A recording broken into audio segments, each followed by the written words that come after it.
And the Canadian National Railways has decided to discontinue part of its BC lines. One of those lines is the rail corridor between Squamish and 100 Mile House.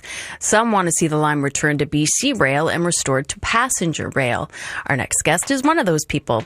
Patrick Weiler is the MP for West Vancouver-Sunshine Coast, Sea to Sky Country, and he joins us now. Hello, Patrick. Thanks for joining us.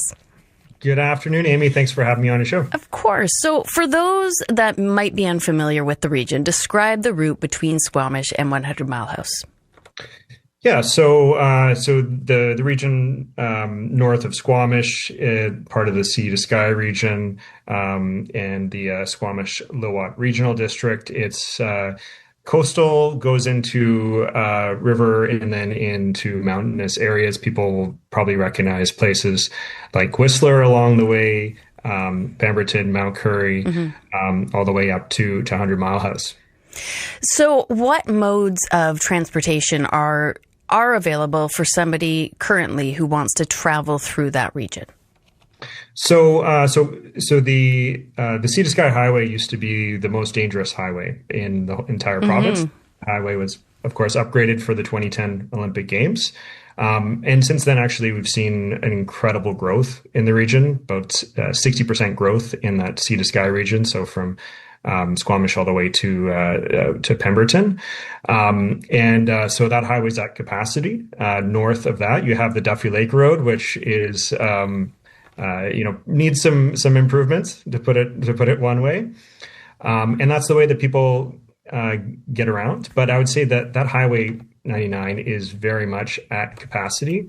We're seeing major congestion. We're seeing frequent, often fatal crashes in the area, and it's having a major impact on the communities, not just in the Sea to Sky, but actually all the way down to creating congestion into Metro Vancouver. So it's there is a major need for alternative transportation options, which the development here actually really comes right to the fore.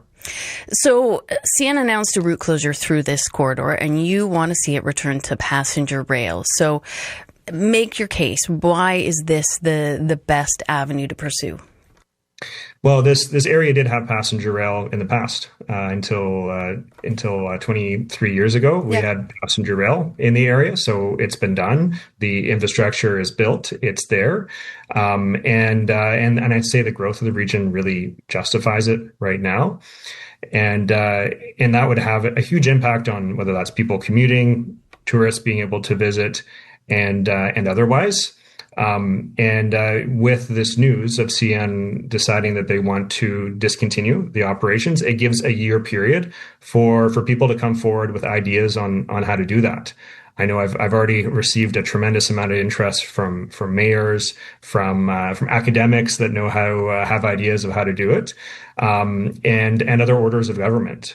So it's going to take finding an operator, partnering with orders of government and First Nations. And there's lots of great ideas for how to do that. And so this is a really great opportunity now to kind of get the word out on how we can best utilize this critical piece of infrastructure for the best use for our province.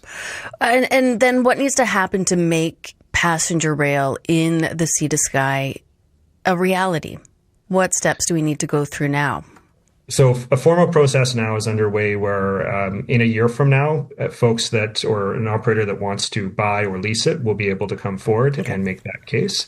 And so we need someone that is ready to operate to come forward. And we have obviously some examples across the country where we have passenger rail operating effectively.